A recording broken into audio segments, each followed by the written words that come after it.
చేశారండి. కలెక్టర్ ఆఫీస్కి రండి మీకు పట్టా ఇస్తున్నామని ఫోన్ చేశారండి. ఫోన్ చేసి మేము వెళ్ళినామండి. అక్కడికి ఎల్లంగలోని బండిలత్త ఎవరమ్మా అంటే నేనేనండి వెళ్ళిన. ఎల్లంగలోని ఇంకో అమ్మ నీ ఆధార్ కార్డు పాస్పోర్ట్ ఇవ్వమ్మా అంటే ఇచ్చినామండి. ఇచ్చాక టోకెన్ ఇచ్చారు. టోకెన్ ఇచ్చాక సరే అమ్మ మేము ఎప్పుడు ఫోన్ చేస్తామో అప్పుడు రాండి అన్నారు. సరేలే అన్నాము. మళ్ళీ నేను పొద్దున 10 ఫోన్ చేసి బెబ్లీ గ్రౌండ్ దగ్గరికి రాండి మీరు అక్కడ మీకు పట్టాలు ఇస్తున్నారు, అక్కడ నుంచి కలెక్టర్ ఆఫీస్కి తీసుకెళ్తారు రాండి అన్నారు. అక్కడికి వెళ్ళాక మేము 32వ నెంబర్ మీద చూస్తే వేరే వాళ్ళ పేరు ఉంది కానీ నా పేరు లేదు సార్. అక్కడ మాకు న్యాయం కావాలని మేము నా పేరు కొండపైన చేసి కలెక్టర్ ఆఫీస్ నుంచి మాకు ఫోన్ వచ్చి వెళ్ళాక ఆధార్ కార్డు పాస్పోర్ట్ వాళ్ళు ఏమంటే ఇచ్చాము. ఇచ్చాక ఈ టోకెన్ ఇచ్చారు. టోకెన్ ఇచ్చి తర్వాత తెల్లారి పొద్దున ఫోన్ చేసి పేరెంట్ వాడికి పట్టాలు ఇస్తున్నాం రాండి ఫోన్ చేసి పిలిపించారు. ఇచ్చాక నా నెంబర్ చూసి చెక్ చేశాక నీ పేరు లేదమ్మా అని వేరే వాళ్ళకి ఇచ్చారు. నా చేతిలో తీసుకున్నాను. 2018లో దిగిన ఫోటో ఉందా? మీరు 2018లో చెప్పండి, మీ పేరే చెప్పండి. నా పేరు దావ రమేష్ అండి. నేను 2018లో గృహ నిర్మాణం చేసుకున్నాను. 2018లో గృహ నిర్మాణం చేసుకున్నాను. ఇంతకుముందు 2 సంవత్సరాలు దాంట్లో ఇది చెట్టు పుట్ట కట్టుకున్న అన్ని 2 సంవత్సరాలు గృహ నిర్మాణం అయ్యిందండి. 24వ తారీఖున ప్రభుత్వం వారు గృహాన్ని కూర్చేశారు. దీని సర్వేలో నా పేరు సర్వే చేసినప్పుడు మీ పేరు రాసుకున్నారా? రాపించారండి. దగ్గర రాశారు. ఎంఆర్ఓ గారు రాసుకున్నారు, ఫోటో తీసుకున్నారు. అన్ని ఎంక్వైరీ అయిందని ఎంక్వైరీ ఏం చెప్పారు? ఎంక్వైరీ అయింది. అక్కడ మీరు కలెక్టర్ గారు ఇస్తారు, కలెక్టర్ గారు ఇచ్చే రిపోర్ట్ని బట్టి మీరు ప్రొసీడ్ అవ్వండి. ఎంక్వైరీ అధికారి మీతో ఏం మాట్లాడిండు? నాతో ఏం మాట్లాడలేదండి. అసలు నాతో మాట్లాడలేదు. మా ఊరు పోయి ఎంక్వైరీ చేసుకున్నారు అంతే. నేను పోయి రమ్మంటే నన్ను రమ్మన్నారా కూడా రానా సార్ అంటే నన్ను వద్దని చెప్పారు. అవసరం లేదండి, మీరు ఆల్రెడీ రిపోర్ట్ పంపించారు మీకు. అది అంటే నీకు నువ్వు భూస్వామి రైతువి అంత పెద్ద ఇల్లు కట్టావని నిన్ను అసలు ఎంక్వైరీ కూడా చేయలేదు. భూస్వామి అంటే నేను భూస్వామిని కాదు సార్. నేను ప్రభుత్వం చేసింది అదే లేక 15 సంవత్సరాల కష్టాన్ని నేను హాస్పిటల్లో చేసుకున్నాను సార్. భూస్వామిని అయితే హాస్పిటల్లో నేను వర్క్ చేయాల్సిన. నీకెందుకు ఎంక్వైరీ అధికారి ఫోన్ చేయలేదు? ఎందుకు వివరాలు అడగలేదు? తెలియట్లేదు సార్ నాకు. అదే ఇంత పెద్ద ఇల్లు కట్టినామంటే అంత అవసరం లేదు లేవా? అసలు లేని వాళ్ళు ఉన్నారా అని ఉంటారు. పొలం అమ్ముకొని కట్టినా సార్. నేను ఊళ్ళో ఉన్న ఎకరం పొలం అమ్ముకొని కట్టుకున్నాను. అరెకరం ఉందని రిపోర్ట్ ఇచ్చారు సార్. అరెకరం ఉన్నదానికి ఇక ఉన్నోళ్ళు అయితే నేనేది సార్ కలిగి. ఇప్పుడు ఏమడుగుతున్నావు? ప్రభుత్వాన్ని ఏమడుగుతున్నావు? మళ్ళీ నాకు అక్కడ అదే భూదాన్ కాలేజీలో అందరికి ఇచ్చినట్టు నాకు కూడా ఇచ్చి నాతో పాటు వీళ్ళందరికీ ఇచ్చి న్యాయం చేయాలని కోరుకుంటాం సార్. నా పేరు సుజాత. 2018లో మేము వేసుకున్న ఇల్లు అక్కడే ఉంటున్నాం. మేము గవర్నమెంట్ వెరిఫికేషన్ అనేది కంటి తుడుపు కింద చేశారు. అందులో నీతి నిజాయితీ లేదు. వాళ్ళకి బెనిఫిషియల్స్ చూసుకొని వాళ్ళకున్న లాభాలను బట్టి ఇచ్చారు కానీ పేదలకు ఒక్కళ్ళకు కూడా ఇవ్వలేదండి. వాళ్ళు ఇచ్చిన పట్టాలలో మాతో పాటు ఉన్న ఒక్క మనిషి ఉంది. మిగిలిన వాళ్ళందరూ గవర్నమెంట్ మా యొక్క దయ ఉంచి మా పేదలందరినీ దృష్టిలో పెట్టుకొని మళ్ళీ ఎంక్వైరీ చేసి మాకు ఉన్నాయా లేవా ఇల్లు అనేది నిజాయితీగా తెలిసి మాకందరికి పట్టాలు ఇవ్వాలనేది మా మనవండి. సార్ నా పేరు సీతారాం సార్. నేను గవర్నమెంట్ హాస్పిటల్ దగ్గర సఖీ సెంటర్ సఖీ భరోసాలో సెక్యూరిటీ గార్డుగా 8 సంవత్సరాల నుంచి అక్కడే చేసుకుంటూ ఉంటున్నాను సార్. ఒకటి అక్కడ భూమి వస్తుందని చెబితే ₹1,00,000 అయితే ఇస్తామంటున్నారు. నేను ₹1,00,000 కట్టి అక్కడే ఉండి అక్కడే ప్రవాసం ఉండి అక్కడే ఉంటున్నాను సార్. ఉంటుంటే అక్కడ 2-3 సార్లు దాడులు చేశారు. దాడులు చేసి వారు చెప్పినట్టే వినాలి, వారు చెప్పినట్టు చేయాలంటే దానికి నేను క్వశ్చన్ వేసి కొంచెం అప్పుడప్పుడు మాట్లాడుతుంటే అది ఇదంటే సార్ లక్షలు తీసుకుంటున్నారు, ఎందుకు ఈ లక్షలు తీసుకుంటున్నారు, ఏం చేస్తున్నారు అని అడిగింది సార్. అడిగితే ఏంటంటే కరెంటుకి కావాలంటారు. కరెంటుకి కూడా ఏరే డబ్బులు అడుగుతున్నారు. కరెంటు కాలనీ నెల బిల్లులు వసూలు చేస్తున్నారు, నెల బిల్లులు వసూలు చేస్తున్నారు. స్తంభాలకు కూడా మేము డబ్బులు ఇచ్చినాం, కరెంటు లైన్కి డబ్బులు ఇచ్చినాం, ప్రతి ఒక్క దానికి కూడా బోర్లు వేయడానికి డబ్బులు కావాలన్నాను, బోర్లు వేయడానికి కూడా డబ్బులు ఇచ్చినాం. ఇవన్నిటికి డబ్బులు ఇచ్చి మళ్ళీ లక్షలు అడుగుతున్నారు. అక్కడ ఉన్న వాళ్ళకి ఇవ్వకుండా బయట వాళ్ళకి ఇస్తున్నారని ప్రతి ఒక్క సోమవారం రోజు ఆడ మీటింగ్ పెడతారు. ప్రతి సోమవారం ఒక్క వారం కూడా మిస్ పట్టడానికి వెళ్ళలేదు. వర్షం వచ్చినా కూడా ఒక షెడ్లో సమావేశం పెట్టినప్పుడు డబ్బులు వసూలు చేసేదా? సమావేశం పెట్టి సమావేశాలు అడిగేవాళ్ళు సార్. పలానా దానికి డబ్బులు కావాలి, పలానా దానికి డబ్బులు కావాలని అడుగుతుంటే అందరూ కూడా తగినంత డబ్బులు అయితే ఇస్తున్నారు సార్. ఇచ్చిన డబ్బులు ఏం చేస్తున్నారని అయితే ప్రతి ఒక్క మీటింగ్లో కూడా నేను క్వశ్చన్ వేస్తాను సార్. క్వశ్చన్ వేసేసరికి ఇట్లా క్వశ్చన్ వేసుకుంటే పోతుంటే అనేది క్వశ్చన్ వేస్తుండే ఏంది అందరికైనా నేర్పుతుండా అదే ఇదని నా మీద రివర్స్ అయ్యి నన్ను కొట్టడం కూడా జరిగింది సార్. అయ్యేసరి కొట్టినా కూడా 2-3 సార్లు నేను అక్కడే ఉన్నా సార్. అక్కడే ఉన్నా కూడా నేను ఏం జరిగింది అక్కడ నేను ఇక్కడ ఉన్న వాళ్ళకి ఇవ్వండి మీరు ఇళ్ళ జాగలో, ఇక్కడ లేని వాళ్ళకి ఎందుకు ఇస్తున్నారు మీరు అని నేను నిలదీసి నేను అడిగినందుకు మీటింగ్ పెట్టి ఇక్కడే అడిగానంటే మేము కొంతమంది యువకులను పిలిచి ఎక్కడ మామిడి తోటలో మీటింగ్ పెట్టింది సార్. ఏంది మనం ఎన్ని రోజులు ఎట్టున్నామి, వాళ్ళ చేతుల కింద మనం ఎందుకు ఉండాలి, వాళ్ళ కాళ్ళ కింద ఎందుకు ఉండాలి, మనం మాట్లాడలేమా, మన వాళ్ళు పాలిస్తున్నారా, ప్రభుత్వం ఉంది కదా పాలించడానికి, వీళ్ళు మన పాలించడం ఏందని నేను ఆ యువకులందరూ పిలిచి కూర్చొని మాట్లాడడం జరిగింది సార్. ఆ రేత్రి అమ్మటే వచ్చి నన్ను అటాక్ చేశారు సార్, చేసి నన్ను కొట్టారు. తెల్లారి పొద్దున కూడా మళ్ళీ అక్కడ ఎందుకు పెట్టుకుని ఏదంటే దమ్ముంటే మీకు ధైర్యం ఉంటే ఊళ్ళో పెట్టమన్నారు. ఊళ్ళో పెట్టమంటే ఒక 5 మనుషులు అక్కడ వెంకటేశ్వర్లో అక్కడ నువ్వు ఇల్లు ఎంత పెట్టి కొనుక్కున్నావా లేకపోతే ఆపుకున్నావా? నేను డబ్బులు ఇచ్చే ₹1,00,000 ఇస్తే కొనుక్కున్నా సార్. కొనుక్కున్నావు. దాంట్లో ఇల్లు ఎంత పెట్టి ఖర్చు పెట్టి 70,000 పెట్టి పెద్ద భారీ ఎత్తున షెడ్ వేసింది సార్. షెడ్ వేసిన రేకుల షెడ్ మొత్తం కూడా అక్కడే ఉండేవాళ్ళం. రేకుల షెడ్ వేసిన. అవును సార్. మరి ఎంక్వైరీ కూలగొట్టినప్పుడు నువ్వు లేవు అక్కడ?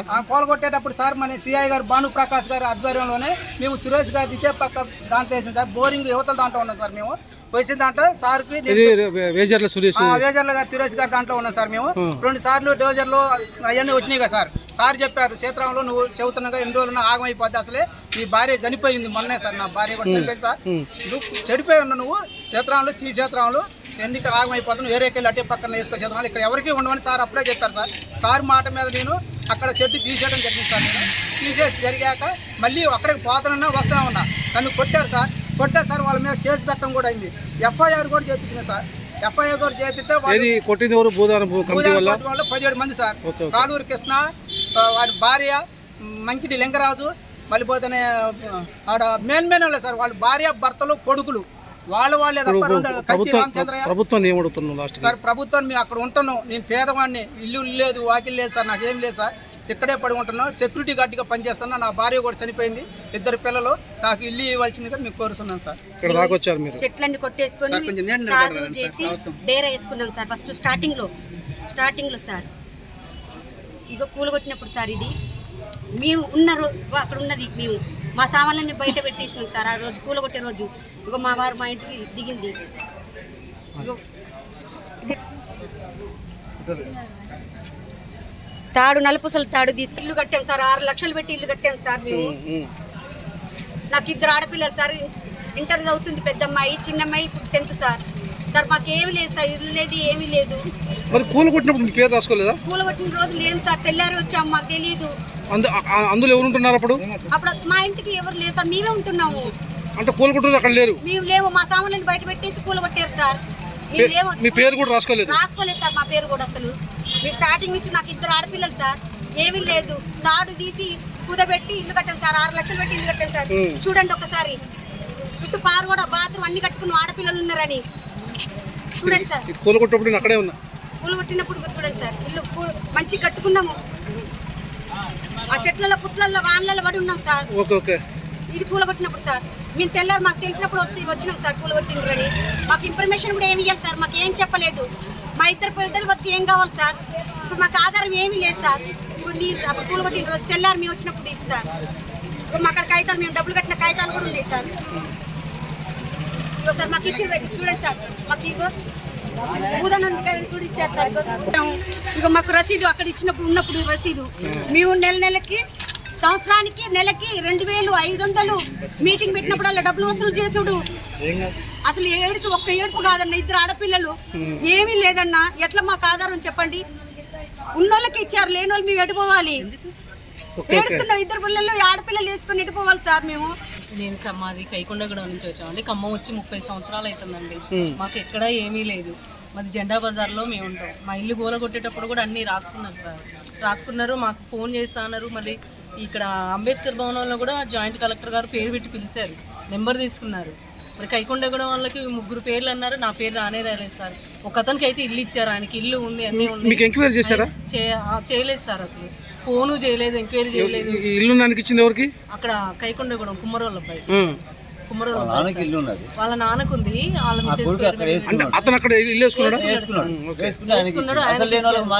సార్. మేము ఫస్ట్ నుంచి కరెంటు బిల్లులు, పంపు బిల్లులకు అన్నిటి కట్టిన రిసిప్ట్ అన్నీ ఉన్నాయి సార్. ఇవన్నీ ఉన్నాయి అన్నీ. మేము ఉండి కూడా ఇప్పుడు 6 సంవత్సరాలు సార్ ఆడ. ఈ పెద్దమ్మ వీళ్ళందరికీ కూడా తెలుసు నేను ఉన్నది. ఇగో సార్ ఈ పంపు బిల్లులు ఇవన్నీ కూడా సార్ పంపు బిల్లు, నీళ్ళ బిల్లులు, మళ్ళీ కరెంటుకి కావాలన్నా కరెంటు ఇవి స్తంభాలు వేసుకోవడానికి మేమే తలాయిని ఇచ్చినాం సార్. మరి సోలార్ పెట్టిన వాటికి మేమే ఇచ్చినాం. వైర్లు పెట్టుకున్న దానికి ముసిన వాళ్ళకి డ్రైవర్లు పెట్టుకున్నాం సార్. అక్కడ అందరూ గడిచి గుట్ట మీదనే ఒక డ్రైవర్లు ఉన్నారు. ట్రాక్టర్లతో నీళ్లు పోయించిన వాళ్ళకి కూడా తలా 200 కరెంటు నీళ్ళకి వచ్చినందుకు అని 400, 200 నెలకి ఇంత అని కట్టినాం సార్. అన్నీ కట్టినాం, అయినా కూడా మాకు రాలేదు సార్. అది వచ్చిన వాళ్ళు అయితే కాదండి. 2014 మా ప్రొసీజర్స్తో సహా వచ్చినాయి. 2019లో మేము ఇల్లు కట్టుకునేటప్పుడు అసలు మీ పేరు, ఏ ఊరు, ప్రాపర్ ఏ ఊరు, ఎక్కడి నుంచి వచ్చారు, అది ఖమ్మం అండి. కొనుక్కున్నారా? కొన్నది కాదండి, ఆపుకున్నారు. ఆపుకున్నది కాదు, మాకు పార్టీ తరఫున వచ్చింది. ఏ పార్టీ? భూధన్ బోర్డు తరఫున వచ్చింది. ఓకే. మాకు ఎంఆర్ఓ గారు నోటీసులు పంపించారు. దానికి సమాధానం కూడా ఇచ్చాను. ఇన్ని సాక్ష్యాలు ఉండగా కూడా ఆ రోజు మా మిస్సెస్ బాగాలేక నేను అక్కడ ఉన్నట్లే. వచ్చిన తర్వాత అడిగితే ఇది వేరే వాళ్ళకి రాసేసాం, మీకు రాసే అవకాశం లేదని చెప్పారు. ఎన్ని చోట్ల తిరిగినా, ఎంఆర్ ఆఫీస్ తిరిగినాం, కలెక్టర్ ఆఫీస్ తిరిగినాం, ప్రతి చోట ఇవన్నీ జిరాక్సులు ఇస్తూనే ఉంది. ఎక్కడ ఉపయోగం లేదండి. ఇప్పటికైనా సరిగ్గా వెరిఫికేషన్ చేసి మాకు ఇల్లు అనేది కేటాయించాలని కోరుకుంటున్నాం.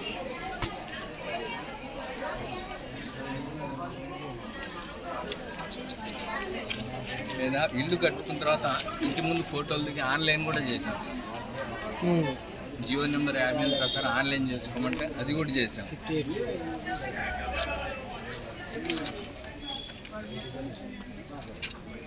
నా పేరు బాదర్ విజయలక్ష్మి. మన కలెక్టర్ ఆఫీస్లో పేరు చదివారండి. పేరు చదివి కోపిని ఇచ్చారండి.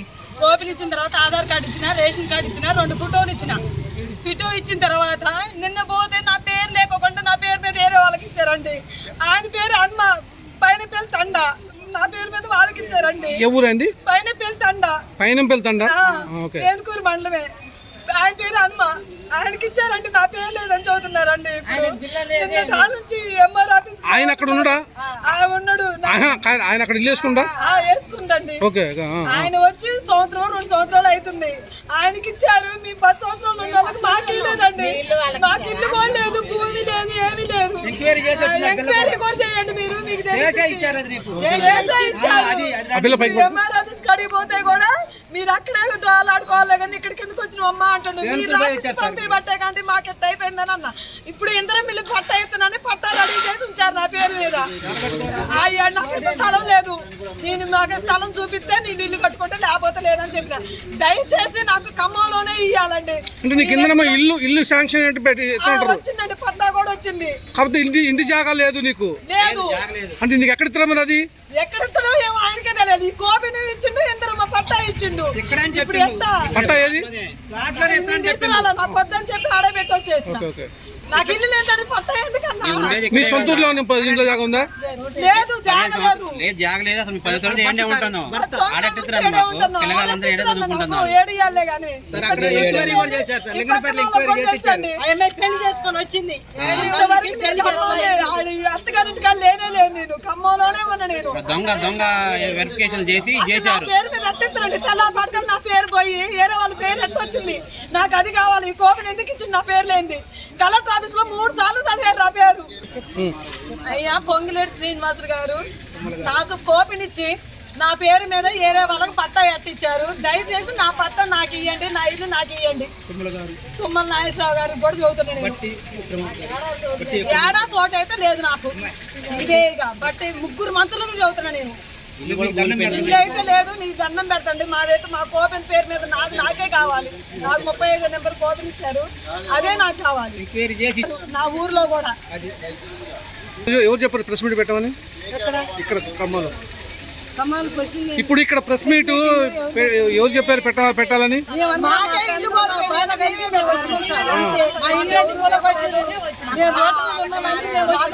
అక్కడ ఉండే వాళ్ళకి రాలేదు సార్. నేను ఇల్లు సర్వే చేశాను సార్. భూమి వాళ్ళు కట్టించారు, ఇల్లు వాళ్ళు కట్టించారు సార్. నాకు చెప్పండి సార్. ఇప్పుడు నాకు ఇచ్చిన 8 సంవత్సరాల నుంచి అక్కడ ఉంటున్నాం సార్. 8 సంవత్సరాల నుంచి ఒక్క రోజు కూడా ఇంటి చేయలేదు. మాకు ఇవ్వకుండా ఏడే వాళ్ళకి ఇచ్చేసి మమ్మల్ని రోడ్డు మీద అక్కడ అంతగా ఆ భవనంలో ఉన్న సామాన్లు బేటేసి మమ్మల్ని రోడ్డు మీద చేసి మాకు ఈ 3 రోజులు పువ్వు లేదు, నీళ్ళు లేవు. చేసేటప్పుడు ఏడకి రాకుండా ఆడేం చేస్తున్నారు అన్నాడు. మాకు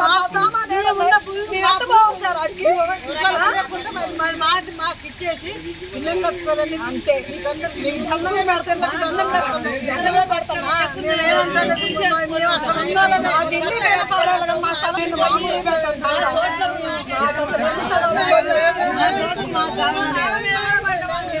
మా